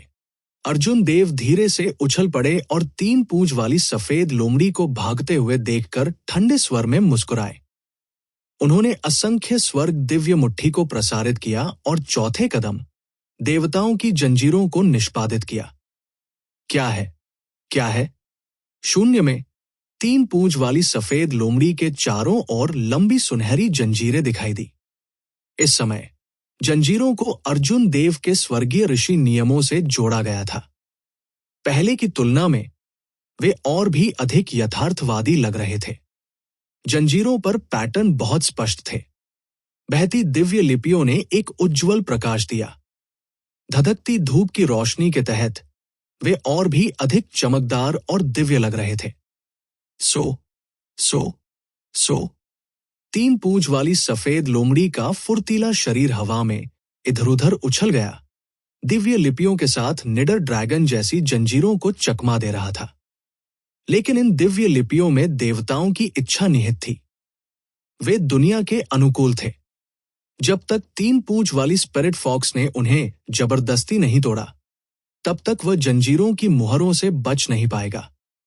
जल्द ही एक श्रृंखला ने खुद को 3 पूंछ वाले स्पिरिट फॉक्स के पैरों में से एक के चारों ओर लपेट लिया, जिससे उसे मुक्त संघर्ष करने से रोका जा सके। उसके बाद और अधिक जंजीरें तेज हवा की तरह उड़ गई, जिससे वो पूरी तरह से सील हो गई। पाइली, पाला, दिव्य लिपियों ने बहकर 3 पूंछ वाले स्पिरिट फॉक्स के शरीर पर प्रहार किया, जिससे वो दर्द से चिल्लाने लगा। उसका शरीर लगातार कांप रहा था क्योंकि इसकी ताकत धीरे धीरे सील हो गई थी। Crackle, crackle, crackle, Divya pattern की लहरें बहती थी और 3 पूंछ वाली स्पिरिट फॉक्स के शरीर से टकराई, जिससे वो दर्द से चिल्लाने लगा। उसका शरीर अनियंत्रित रूप से कांपने लगा क्योंकि इसकी शक्ति धीरे धीरे सील हो गई थी। अर्जुन देव ने अपना हाथ बढ़ाया और इशारा किया। 3 पूंछ वाली आत्मा लोमड़ी जो दिव्य मार्ग चेन से बंधी हुई थी, एक जोरदार धमाके के साथ अर्जुन देव के सामने उतरी। इसने पीली रेत के एक बड़े बादल को लात मारी जो हवा के साथ उड़ गया। जमीन पर उतरने के बाद रेयांश ने अपने राक्षस शरीर को बनाए रखने की शक्ति पूरी तरह से खो दी। वह अपने मानव रूप में लौट आया और अर्जुन देव के सामने प्रकट हुआ। हालांकि उसका सुंदर चेहरा पीला और खून से रहित था। वह अर्जुन देव के अर्धऋषि पराक्रम के दबाव में एक साधारण व्यक्ति की तरह लग रहा था। उसने वापस लड़ने की इच्छा पूरी तरह से खो दी थी। उसके दिल में डर भर गया और उसने अर्जुन देव को सीधे देखने की हिम्मत नहीं की। पहले की जानलेवा और भयावह आभा की तुलना में इसने एक बहुत बड़ा विरोधाभास बनाया। रेयांश ने जो कहा था उसके बारे में सोचा। कुछ लोग ऐसे होते हैं जिन्हें आप जैसे छोटे चरित्र को अपमानित करने का जोखिम नहीं उठा सकते। दरअसल कुछ लोग ऐसे भी थे जिन्हें उनके जैसा छोटा चरित्र नाराज नहीं कर सकता था। हालांकि वह छोटा सा किरदार खुद था, न कि अर्जुन देव। मुझे मत मारो। अब जब फॉक्स किंग ने बाई को अपनी गोदली हुई बेटी के रूप में ले लिया है तो कई स्पिरिट फील्ड जीनियस उस पर नजर गड़ाए होंगे। मेरे साथ पक्ष से देखने के साथ मैं गारंटी देता हूं कि कोई भी उसे छूने या उसे नुकसान पहुंचाने की हिम्मत नहीं करेगा। अंत में रेयांश की जीने की इच्छा ने उसके गौरव पर विजय प्राप्त की। जैसे ही उसने भावहीन अर्जुन देव को देखा, वो दया की भीख मांगने में मदद नहीं कर सका। वहीं रेयांश अपने लिए कुछ समय खरीदना चाहते थे। जब राव कबीले के वरिष्ठ बुजुर्ग पहुंचे तो स्थिति पूरी तरह से बदल जाएगी। दया की भीख मांगने वाला अर्जुन देव होगा। रेयांश का जन्म silver moon spirit fox race के एक कुलीन कबीले में हुआ था। वो सुंदर था और उसके पास उत्कृष्ट प्रतिभा थी। जब वह छोटा था तब से वह आकर्षण का केंद्र था। उनका भविष्य असीम था। जब तक रेयांश बाई का दिल जीतने में कामयाब रहा तब तक वो फॉक्स किंग के साथ संबंध स्थापित करने और एक संप्रभु मार्शल सम्राट का पक्ष हासिल करने में सक्षम होगा। उस समय फीन डोमेन की स्पिरिट फीन जीनियस उसके सामने ढीठ होने की हिम्मत नहीं करते। मैं मर नहीं सकता। मैं बिल्कुल नहीं मर सकता। मेरे सामने अभी भी एक महान भविष्य है। मैं यहां नहीं गिर सकता। ये सोचकर रेयांश ने बारिश जैसे तमाम वादे करते हुए धीमी आवाज में दया की भीख मांगने लगा। अगर उसे इस समस्या से छुटकारा नहीं मिला, भले ही उसने खुद को नुकसान न पहुंचाया, तो वो अपने दोस्तों को नुकसान पहुंचाएगा। अर्जुन देव रेयांश की कुतर्क सुनने की जहमत नहीं उठा सके। उसने रेयांश के माथे की ओर इशारा किया, उसे मारने का इरादा किया। बव्वा, अगर तुम हिम्मत करते हो तो हमला करने की कोशिश करो। ठीक इसी समय दूर से एक गड़गड़ाहट की आवाज आई। यह आवाज स्वर्ग और पृथ्वी के साथ गूंजती हुई प्रतीत होती थी, जिससे अर्जुन देव के मन पर असर पड़ा। जब रेयांश ने यह आवाज सुनी तो वो खुश हुए बिना नहीं रह सका। जब रेयांश ने यह सुना तो वो खुश हुए बिना नहीं रह सका। उसने अपनी पहले की खेदजनक स्थिति को दूर कर दिया और जोर से हंसा। डोएन यहां है, डोएन यहां है। अर्जुन देव, तुम निश्चित रूप से मर चुके हो। बस घुटने टेकने और दया की भीख मांगने की प्रतीक्षा करें। तुमने जियो बाई को मुझसे छीनने की हिम्मत कैसे की? पहले तो दूर से आवाज आई। अर्जुन देव के एक पल के लिए विचलित होने के बाद दूसरे पक्ष की आकृति उनके सामने प्रकट हुई। जैसे ही आकृति नजदीक आई, एक तेज हवा चली, जिससे जमीन पर पीली रेत ढक गई। अर्जुन देव के सामने आते ही वो सरसराहट कर रहा था। पीली रेत में एक आकृति छिप गई। इस आकृति ने बिना एक शब्द कहे अर्जुन देव पर हथेली का प्रहार किया। यह पता चला कि राव कबीले के मार्शल ऋषि आ गए थे। हालांकि तो क्या वह सिर्फ एक अवर ग्रेड मार्शल ऋषि था? क्या उसने सोचा था कि वह कोई शक्तिशाली विशेषज्ञ था? असंख्य स्वर्ग दिव्य मुट्ठी, 10 गुना युद्ध कौशल, देवता अवतरती। दिव्य प्रकाश का एक किनारा आकाश की बाधा को चीरकर अर्जुन देव के शरीर में प्रवेश कर गया। फिर ये उनके स्वर्गीय ऋषि कानूनों के साथ विलीन हो गया। तुरंत अर्जुन देव के शरीर ने एक चमकदार सुनहरी रोशनी छोड़ी। उसके बाल हवा में लहरा रहे थे, जिससे प्रकाश के कण निकल रहे थे। अर्जुन देव की आभा अनंत तक बढ़ गई। दुनिया की हर चीज को उसके सामने झुकना पड़ता था। बैंग! एक देदीप्यमान मुट्ठी उस राव कबीले के वरिष्ठ बुजुर्ग की हथेली की हड़ताल से टकरा गई। एक जोर की गड़गड़ाहट गूंज उठी और हवा में पीली रेत भर गई। रेयांश की भयभीत निगाहों से पहले राव कबीले के वरिष्ठ बुजुर्ग, जिसे उन्होंने अपने उद्धारकर्ता के रूप में देखा था, गुर्राया। अप्रत्याशित रूप से वो अर्जुन देव के पंच से वापस गिर गया। राव कबीले के सीनियर एल्डर 5 किलोमीटर दूर उतरे। फिर वो वास्तव में खुद को स्थिर करने से पहले एक और 2 किलोमीटर के लिए पीली रेत के साथ फिसल गया। इससे पहले कि रेयांश के चेहरे पर बेतहाशा खुशी दूर हो जाए, वो स्तब्ध रह गया। जब तक अर्जुन देव ने नहीं देखा तब तक उन्हें नहीं पता था कि क्या हो रहा है। इसके बाद ही रेयांश ने रिएक्ट किया। उसने कहा, अर्जुन देव, मुझे मत मारो। मैं आपको 10 लाख सूक्ष्म सिक्के दूंगा। मैं आपको स्पिरिट फॉक्स रेस की सभी सुंदरियां देने का एक तरीका सोच सकता हूं। मैं निश्चित रूप से बाई को निशाना नहीं बनाऊंगा। आए। इससे पहले कि रेयांश अपनी बात खत्म कर पाता, उसके माथे पर उंगली के आकार का छेद दिखाई दिया। खून बह निकला और उसने जीवन के सभी लक्षण खो दिए। एक और शब्द कहने में असमर्थ। एक मार्शल ऋषि पलक झपकते ही 7 किलोमीटर की दूरी पार कर सकता था। राव कबीले के सीनियर एल्डर, जिन्हें अर्जुन देव के मुक्के से कम आंकने के कारण उन्हें पीछे गिरा दिया गया था, को कुछ आंतरिक चोटें आई। जब उसने मृत रेयांश को देखा तो उसकी अभिव्यक्ति तुरंत काफी बदल गई। तुमने वास्तव में मेरे राव कबीले के वंशज को मार डाला।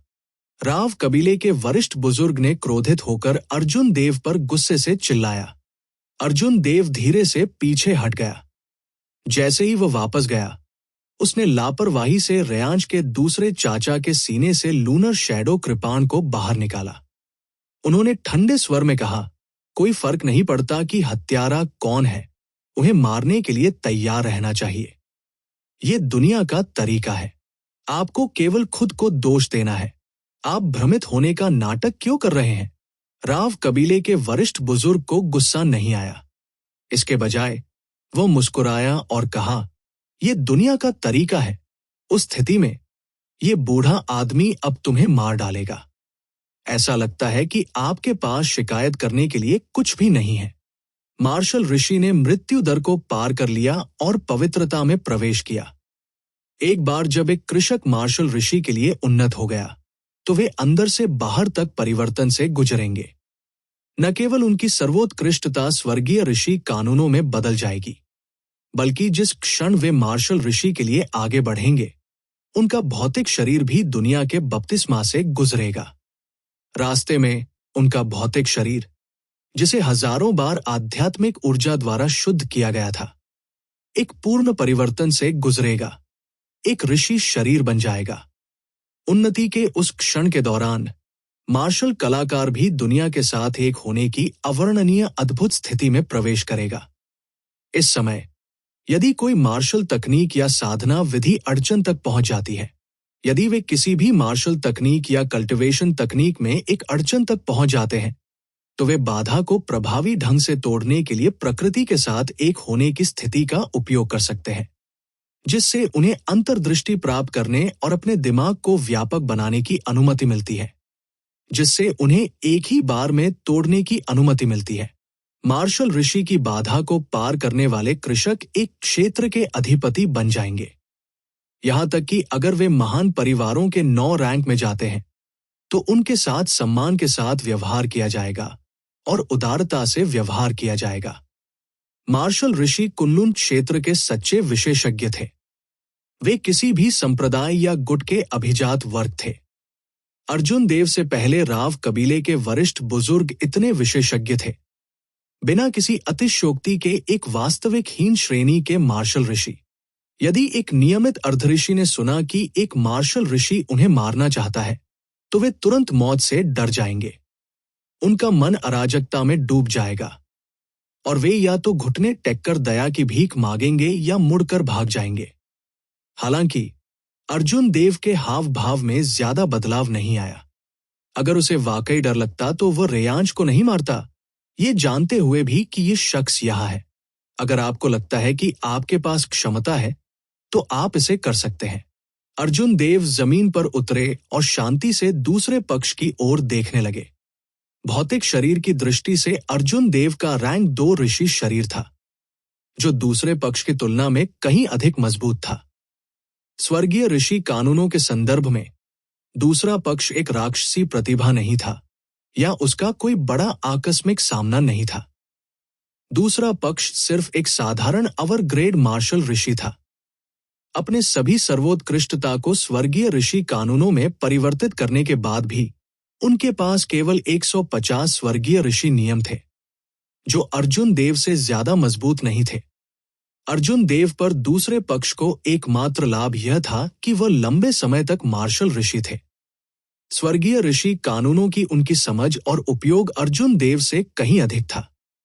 इस पहलू में अर्जुन देव की तुलना दूसरे पक्ष से बिल्कुल भी नहीं हो पाई। अगर दोनों रस्साक्षी में उतरते तो अर्जुन देव जरूर हारेंगे। हालांकि अर्जुन देव इतने मूर्ख नहीं थे कि जब तक जीत का फैसला नहीं हो जाता तब तक दूसरे पक्ष से लड़ सके। राव कबीले के वरिष्ठ बुजुर्ग ने ठंडे स्वर में सूंघा और कहा, अगर मैं पहले लापरवाह नहीं होता तो मैं आपकी हथेली के प्रहार से कैसे पीछे हट सकता था? क्या आप वास्तव में सोचते हैं कि आप एक मार्शल ऋषि को हरा सकते हैं? मरो। राव कबीले के सीनियर एल्डर के बोलने के ठीक बाद सभी 150 स्वर्गीय ऋषि कानून उसके शरीर से बाहर निकल आए और उसके पीछे बेतहाशा नृत्य किया। दुनिया की आध्यात्मिक ऊर्जा एक नदी की तरह बहती थी, स्वर्गीय ऋषि कानूनों में विलीन हो जाती थी। इसने नीले स्वर्गीय ऋषि कानूनों को और भी अधिक गहरा और शक्ति से भर दिया। अर्जुन देव ने मन ही मन सोचा, अपने शरीर से स्वर्गीय ऋषि नियमों को निकालने के बाद मैं दुनिया की आध्यात्मिक ऊर्जा को और भी अधिक प्रत्यक्ष रूप से अवशोषित कर सकता हूं। ऐसा लगता है कि मार्शल ऋषि क्षेत्र में वास्तव में कई तकनीकें हैं जिन्हें अर्धऋषि समझ नहीं सकते हैं। हूची, राव कबीले के वरिष्ठ बुजुर्ग ने आगे की ओर उड़ान भरी और हथेली पर प्रहार किया। अर्जुन देव के पीछे 30 स्वर्गीय ऋषि कानून जल्दी से उसकी हथेली में उड़ गए, जिससे ये साधारण प्रतीत होता है कि हथेली का प्रहार उस पर एक वास्तविक पहाड़ के दबाव की तरह महसूस हुआ। जब राव कबीले के सीनियर एल्डर ने नीचे छलांग लगाई तो ऐसा लगा जैसे वो हवा को नीचे धकेलते हुए एक पहाड़ में बदल गया हो। अर्जुन देव के कंधों पर तुरंत एक मजबूत दबाव महसूस हुआ। हालांकि उनका भौतिक शरीर इसे सहन कर सकता था और उनकी मूवमेंट तकनीक को प्रभावित नहीं करता था। हालांकि उसके नीचे का रेगिस्तान इसे सहन नहीं कर सका। इसने एक अजीब भंवर बनाया और सभी दिशाओं में बड़ी मात्रा में रेत को लात मारी। जल्द ही एक विशाल गहरा गड्ढा दिखाई दिया। यह कोई आभा नहीं थी, नहीं यह दबाव था, यह वास्तविक बल था, स्वर्गीय ऋषि कानूनों द्वारा गठित एक प्रकार का दबाव। इससे पहले नियमित अर्धऋषियों को चलना भी मुश्किल होता था। अगर मेरे पास कोई आकस्मिक मुठभेड़ नहीं होती तो मैं बहुत लापरवाह होता, अर्जुन देव ने थोड़े गंभीर भाव से कहा। वह किसी भी मार्शल ऋषि को कम नहीं आंक सकता था, कम से कम अब तो नहीं। उसने अपने शरीर में स्वर्गीय ऋषि कानूनों को प्रसारित किया और शेष दबाव तुरंत गायब हो गया। अपनी कृपाण को खींचे बिना अर्जुन देव ने राव कबीले के वरिष्ठ बुजुर्ग की हथेली पर प्रहार को देखा। उसने अपने दाहिने हाथ से कृपाण की मूठ को पकड़ लिया और उसमें 30 स्वर्गीय ऋषि कानून भी डाल दिए। बैंग! कृपाण की म्यान की नोक और राव कबीले के वरिष्ठ बुजुर्ग की हथेली तुरंत टकरा गई। एक विशाल ऊर्जा तुरंत सभी दिशाओं में फैल गई, जहां से दोनों आपस में भिड़ गए। तेज आवाज गड़गड़ाहट की तरह थी। 5 किलोमीटर के दायरे में जमीन तुरंत 100 मीटर तक खिसक गई। अनगिनत पीली रेत हवा के प्रवाह से बह गई थी। रेतीले तूफानों ने सैकड़ों सौ मीटर लंबे रेतीले तूफान का निर्माण किया, जो सभी दिशाओं में फैल गए। इस समय साफ आसमान में अंधेरा छा गया। म्यान पर शुद्ध बिजली की रोशनी लगातार टिमटिमाती रही। राव कबीले के वरिष्ठ बुजुर्ग की हथेली ठंडी हो गई। एक आकस्मिक हड़ताल के साथ दोनों समान रूप से मेल खाते थे। न तो ऊपरी हाथ हासिल किया। स्पष्ट रूप से यह वह परिणाम नहीं था जिसे राव कबीले के वरिष्ठ बुजुर्ग देखने को तैयार थे। उसका चेहरा डूब गया और एक और 30 वर्गीय ऋषि कानून उसकी हथेली में डाले गए। अर्जुन देव राव कबीले के वरिष्ठ बुजुर्ग की तरह अपने स्वर्गीय ऋषि कानूनों को बाहर नहीं ला सके, इसलिए वह ताकत के मामले में राव कबीले के वरिष्ठ बुजुर्ग से तुलना नहीं कर सके। अर्जुन देव का शरीर कांपने लगा और राव कबीले के वरिष्ठ बुजुर्ग, जिनकी ताकत अचानक दोगुनी हो गई थी, ने तुरंत उन्हें वापस खटखटाया। हालांकि अर्जुन देव का भौतिक शरीर पहले ही रैंक 2 ऋषि शरीर तक पहुंच चुका था। राव कबीले के वरिष्ठ बुजुर्ग की चौंकाने वाली निगाहों से पहले वह 2 बार घूमता रहा और बढ़ती शक्ति को नष्ट कर देता है।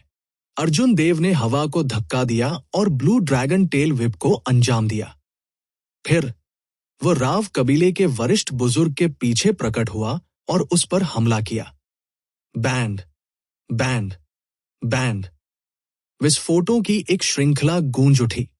दोनों के बीच की लड़ाई ने असीम रेगिस्तान को वीरानी के दृश्य में बदल दिया। अथाह गड्ढे उस जगह पर बिखरे पड़े थे। अर्जुन देव ने अपने भौतिक शरीर के लाभ पर भरोसा किया। अपनी कृपाण खींचे बिना वह राव कबीले के वरिष्ठ बुजुर्ग के साथ भिड़ गया, जिसमें नुकसान होने का कोई संकेत नहीं दिखा रहा था। लानत है, राव कबीले के वरिष्ठ बुजुर्ग घबराए और हताश थे, अविश्वसनीय रूप से निराश महसूस कर रहे थे। उसने सोचा था कि अर्जुन देव ने उसे केवल इसलिए उड़ाया था क्योंकि वो लापरवाह था। जब वह गंभीर हो जाता था तो अर्जुन देव को मारना केक का एक टुकड़ा होता था, लेकिन जब वे वास्तव में लड़े तो उन्हें एहसास हुआ कि अर्जुन देव से निपटना वास्तव में बहुत मुश्किल था। अर्जुन देव का मजबूत भौतिक शरीर और स्वर्गीय ऋषि नियम अर्जुन देव की तुलना में बहुत कमजोर नहीं थे। अर्जुन देव की रहस्यमय मूवमेंट तकनीक, जिसने उन्हें हवा की तरह चलने की अनुमति दी, ने उन्हें गति में कोई लाभ प्राप्त करने से रोक दिया। जहां तक विभिन्न हेवन रैंक मार्शल तकनीकों का सवाल है, अर्जुन देव के पास उनसे निपटने का एक तरीका था। उन्हें अर्जुन देव से आमने सामने की भिड़ंत होने का बिल्कुल भी डर नहीं था। इससे अर्जुन देव, एक वास्तविक मार्शल ऋषि, बहुत उदास महसूस कर रहे थे। एक कोने में मजबूर होने पर राव कबीले के वरिष्ठ बुजुर्ग केवल अपने तुरुप के पत्ते का उपयोग कर सकते थे। लड़ाई को एक बार में समाप्त करना चाहते थे। इसके बारे में सोचकर ही उसे अपमानित महसूस हुआ। एक मार्शल ऋषि को वास्तव में एक अर्धऋषि से निपटने के लिए अपने ट्रम्प कार्ड का उपयोग करने के लिए मजबूर किया गया था। अर्जुन देव के पीछे 150 स्वर्गीय ऋषि नियम अचानक हवा में गायब हो गए। राव कबीले के वरिष्ठ बुजुर्ग ने अपना हाथ लहराया और तापमान गिर गया। चिलचिलाती गर्म रेगिस्तान ने वास्तव में लोगों को ठंडक का एहसास कराया। अर्जुन देव मंद मंद मुस्कुराया। सब कुछ उसकी उम्मीदों के भीतर था। उनकी बढ़ती उम्र के बावजूद उनकी खेती में ज्यादा सुधार नहीं हुआ था। अगर वह अपने जीवन की रक्षा के लिए 1 या 2 तुरुप के पत्ते नहीं लगाता तो ये सही नहीं होगा। अर्जुन देव इसी पल का इंतजार कर रहे थे। अचानक हवा में मौजूद अर्जुन देव ने अपनी आंखें सिकोड़ ली। उन्होंने किंग सम्राट के कृपाण को खींचने को अंजाम दिया। उसने अपनी कृपाण को अपनी कमर पर रखा और अपने दाहिने हाथ से उसकी मूठ पकड़ ली। फिर उन्होंने हवा में कदम रखा और जल्दी से राव कबीले के वरिष्ठ बुजुर्ग की ओर बढ़ गए। राव कबीले के वरिष्ठ बुजुर्ग की अभिव्यक्ति अचानक चौंक गई। राव कबीले के वरिष्ठ बुजुर्ग की आंखों के सामने अर्जुन देव, जो दौड़ते हुए थे, 3, फिर 6, अंततः 80 के करीब अंकों में बदल गए। इसके अलावा कृपाण मूठ पकड़े हुए अर्जुन देव की आकृतियां हर जगह थी, सभी ठंडी भावनाहीन आंखों की एक जोड़ी के साथ। राव कबीले के वरिष्ठ बुजुर्ग के शिष्य संकुचित हो गए और 80 आंकड़े वापस एक में बदल गए। हालांकि सभी दिशाओं से देखे जाने का एहसास उसकी पीठ पर चुभन की तरह महसूस हुआ। वो इसे हिला नहीं सका। ये कौन सी मार्शल तकनीक है? ये क्लोनिंग तकनीक, कृपाण खींचना या मानसिक ऊर्जा मार्शल तकनीक नहीं है। ये पूरी तरह से अथाह क्यों लगता है? ये ऐसा है जैसे वह एक कृपाण स्ट्राइक के साथ 80 आंकड़े भेज सकता है। राव कबीले के वरिष्ठ बुजुर्ग इसका पता नहीं लगा सकते थे, चाहे वो इसके बारे में कैसे भी सोचे। जैसे ही उसने आने वाले अर्जुन देव को देखा, वो अनिश्चित महसूस कर रहा था। अंत में राव कबीले के वरिष्ठ बुजुर्ग ने अपने दांत भींच लिए और अपना तुरुप का पत्ता चलाना बंद कर दिया। फिर वो जल्दी से पीछे हट गया। एक वास्तविक मार्शल ऋषि वास्तव में अर्जुन देव द्वारा अपने तुरुप के पत्ते को निष्पादित करने के लिए छोड़ देने के लिए डरा दिया गया था। हालांकि ये स्पष्ट था कि राव कबीले के वरिष्ठ बुजुर्ग का हार मानने का फैसला सही था। अगले ही पल एक कृपाण की रोशनी जल उठी और राव कबीले के वरिष्ठ बुजुर्ग पर अलग अलग प्रक्षेप वक्र के साथ 80 कृपाण क्यूई का आरोप लगा। राव कबीले के सीनियर एल्डर ने मुश्किल से चकमा दिया। कुछ घातक कृपाण क्यूई से बाल बाल बच गए। हालांकि गैरघातक कृपाण क्यूई ने उसके शरीर पर कई खूनी घाव दिए। टिमटिमाती बिजली की रोशनी घावों के चारों ओर उछल रही थी, जो लंबे समय तक बनी रही। भले ही राव कबीले के सीनियर एल्डर के पास रैंक एक ऋषि शरीर था, लेकिन ये चोटें इतनी जल्दी ठीक नहीं हो सकती थी। अर्जुन देव ने अपनी कृपाण म्यान की और राव कबीले के वरिष्ठ बुजुर्ग की ओर देखा। उन्होंने शांति से कहा, भले ही आप एक मार्शल ऋषि हो, आप मेरा क्या कर सकते हैं? अर्जुन देव के शब्द उदासीन थे।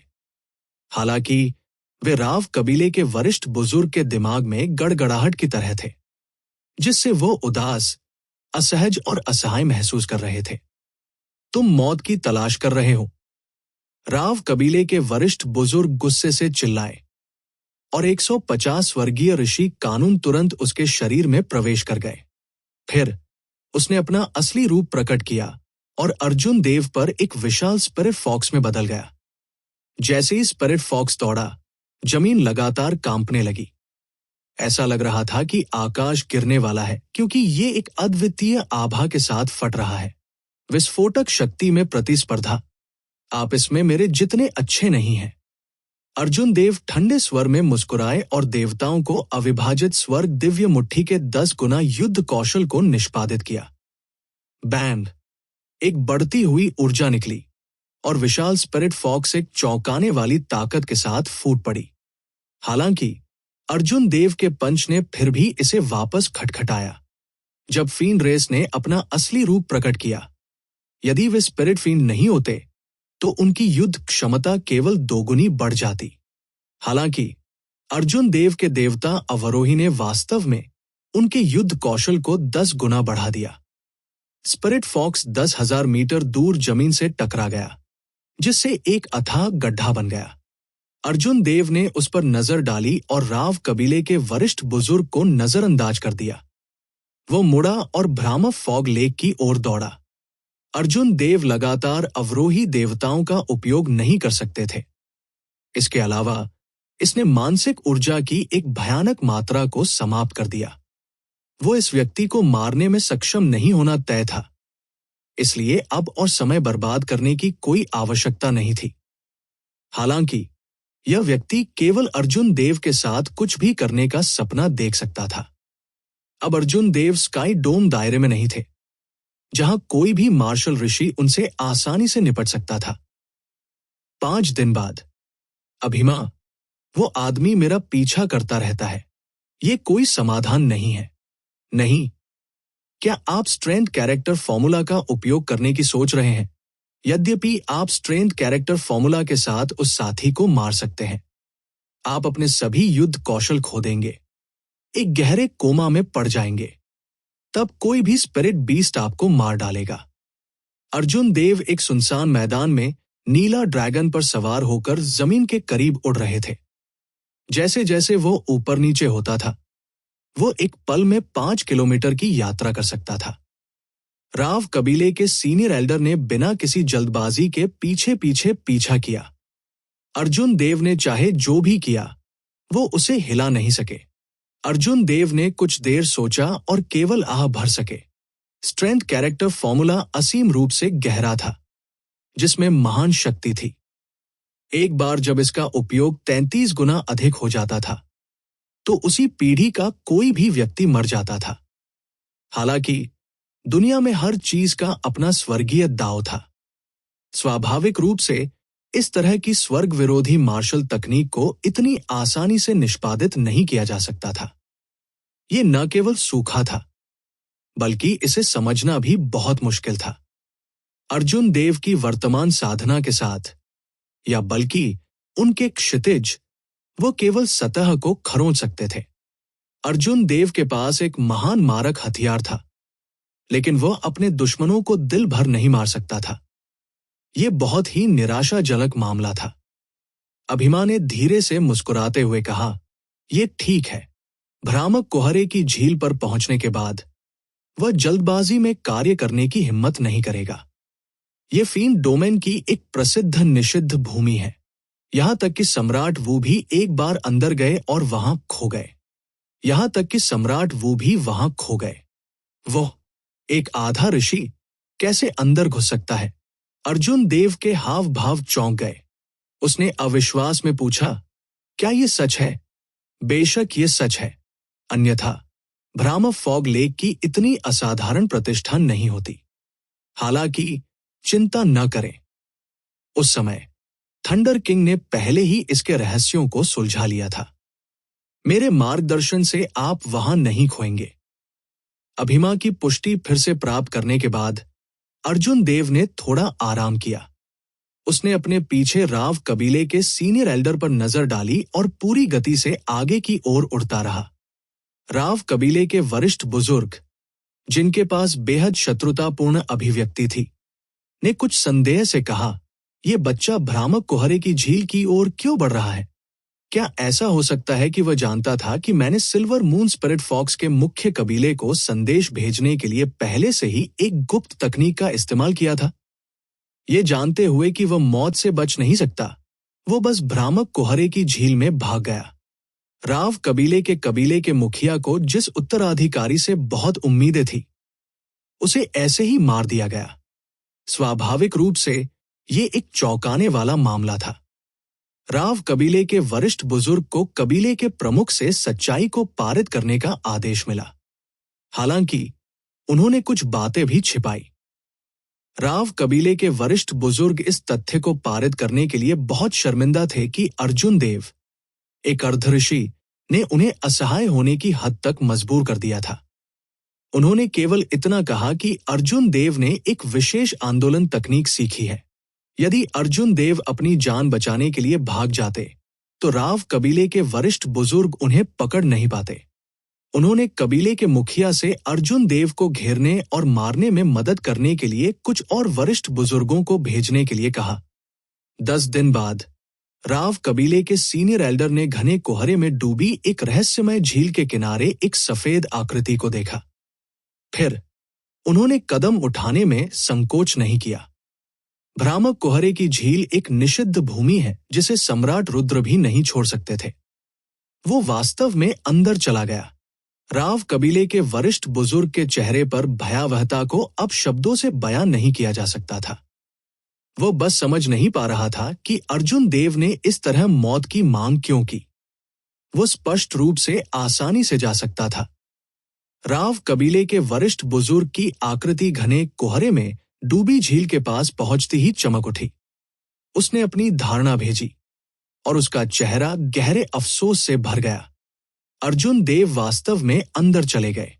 इस तरह भले ही राव कबीले के अन्य वरिष्ठ बुजुर्ग दौड़े, वे व्यक्तिगत रूप से उस बव्वा को मारने में सक्षम नहीं होंगे। भ्रामक कुहरे की झील में प्रवेश करने के बाद मौत से बचना मुश्किल था। प्राचीन काल से ऐसे बहुत से लोग थे जिन्होंने खुद को कम करके आंका था, लेकिन कोई भी कभी भी जीवित नहीं निकला था। कुछ जिज्ञासु संप्रभु मार्शल सम्राटों ने जल्दी से पीछे हटने से पहले केवल 10 किलोमीटर अंदर जाने की हिम्मत की, इस डर से कि वे वहां भी खो जाएंगे। एक अर्धऋषि के रूप में अर्जुन देव की शक्ति के साथ वो केवल तभी मरेगा जब वह अंदर जाएगा। कोई और अंत नहीं होगा। कितना दुर्भाग्यपूर्ण। मैं उस बच्चे को व्यक्तिगत रूप से नहीं मार सकता। मेरी नफरत को बाहर निकालना मुश्किल है। 15 दिन पहले की लड़ाई में राव कबीले के सीनियर एल्डर को बहुत नुकसान हुआ था। एक आधे ऋषि द्वारा एक दयनीय स्थिति में मजबूर किया गया था। इसे उनके जीवन का सबसे बड़ा अपमान कहना अतिशयोक्ति नहीं होगी। ऐसा नहीं था कि राव कबीले के सीनियर एल्डर को पहले कभी हराया नहीं गया था। वास्तव में वह उस लड़ाई से भी अधिक बुरी तरह से हार गया था। हालांकि उनके विरोधी सभी पुरानी पीढ़ी के लोग थे। इसके अलावा उनकी खेती राव कबीले के सीनियर एल्डर की तुलना में बहुत अधिक थी। उनके पास अपनी हार के बारे में कहने के लिए कुछ नहीं था। हालांकि अर्जुन देव जैसे जूनियर ने उन्हें ऐसी दयनीय स्थिति में मजबूर कर दिया जो अभूतपूर्व था। यदि वह व्यक्तिगत रूप से अर्जुन देव का वध नहीं करता तो वह जीवन भर इस हृदय दानव से छुटकारा नहीं पा पाता। हाँ, तो ये पता चला है कि आप अर्जुन देव को बहुत याद करते हैं। ऐसे में ये अर्जुन देव आपको एक और पंच देंगे। समारोह में खड़े होने की कोई जरूरत नहीं है। अचानक झील पर एक छींटा दिखाई दिया। अर्जुन देव ने छलांग लगाई और देवताओं को उतरने में कोई संकोच नहीं किया। राव कबीले के सीनियर एल्डर को इस तरह के अचानक विकास की उम्मीद नहीं थी। जब तक वह पीछे हटा तब तक बढ़ती ऊर्जा 10 गुना युद्ध कौशल वाला एक मुक्का पहले ही उसकी छाती पर प्रहार कर चुका था। बैंग! राव कबीले के सीनियर एल्डर ने खून की एक कौर की उल्टी की और पीले रंग के साथ वापस उड़ गया। उसने अर्जुन देव की ओर अविश्वसनीय रूप से देखा। यह पता चला कि अर्जुन देव ने झील में बिल्कुल भी प्रवेश नहीं किया था। वो बस किनारे पर रुका था, राव कबीले के वरिष्ठ बुजुर्ग के आने का इंतजार कर रहा था। 10 गुना युद्ध कौशल वाला एक मुक्का पहले से ही राव कबीले के सीनियर एल्डर की पूर्ण शक्ति हड़ताल की ताकत को पार कर चुका था। ये मुक्का उस पर तब लगा जब वो गार्ड से पकड़ा गया था। ये कहा जा सकता है कि उसने वास्तव में उसे घायल कर दिया था।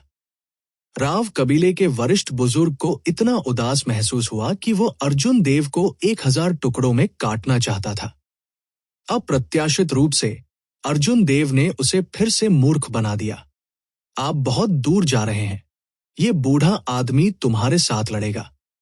राव कबीले के वरिष्ठ बुजुर्ग ने पागलों की तरह अर्जुन देव पर दहाड़ते हुए हमला किया। तुम मुझे मारना चाहते हो? मेरे साथ भ्रामक कोहरे की झील पर आओ। मैं झील के केंद्र में तुम्हारा इंतजार करूंगा। अर्जुन देव को मन ही मन बहुत खुशी महसूस हुई। ये बूढ़ा आदमी आधे महीने से उसका पीछा कर रहा था और लंबे समय से उसे नापसंद कर रहा था। अब वो आखिरकार उसे बरगलाने में कामयाब रहा। अर्जुन देव जोर से हंस पड़े और फिर से विशाल कोहरे में प्रवेश कर गए। बैंग! अंत में तर्क ने आवेग पर जीत हासिल की। राव कबीले के सीनियर एल्डर बीच रास्ते में रुक गए। यदि वो वास्तव में अर्जुन देव का अनुसरण इस भ्रामक कोहरे की झील में करता है तो वो एक दयनीय स्थिति में समाप्त हो जाएगा। इस बार राव कबीले के वरिष्ठ बुजुर्ग ने किनारे पर लापरवाही से खड़े होने की हिम्मत नहीं की। उसने सावधानी से किनारे पर पहुंचने से पहले 2 दिनों तक इंतजार किया। फिर वो झील में कूद गया। राव कबीले के सीनियर एल्डर ने झील के तल की खोज की, इससे पहले कि उन्होंने पुष्टि की कि अर्जुन देव वास्तव में झील की गहराई में प्रवेश कर गए थे। जब राव कबीले के सीनियर एल्डर ने वापस किनारे पर छलांग लगाई तो लोगों का एक समूह पहले से ही 1 किलोमीटर दूर इंतजार कर रहा था। इस समूह का नेतृत्व करने वाला व्यक्ति ऐसा लग रहा था जैसे वह अपने 40वें या 50 के दशक में था। हालांकि उसकी आभा वापस ले ली गई थी। और उसके पीछे 300 से अधिक स्वर्गीय ऋषि कानून थे। इसके अलावा हर एक अंगूठे की तरह मोटा था। अर्जुन देव की तुलना में बहुत मजबूत था। अप्रत्याशित रूप से यह व्यक्ति एक शिखर अवर ग्रेड मार्शल ऋषि था। वास्तव में उसके पीछे खड़े 40-50 लोगों में से 2 मार्शल ऋषि थे। उन्होंने जो कपड़े पहने थे वे बिल्कुल राव कबीले के सीनियर एल्डर के समान थे। अक्षित, परसों आपने खबर भेजी थी कि रेयांश को मारने वाला व्यक्ति पहले ही भ्रामक कुहरे की झील में गहराई तक घुस चुका है। गोपाल ने अक्षित के सवाल का सीधा जवाब नहीं दिया।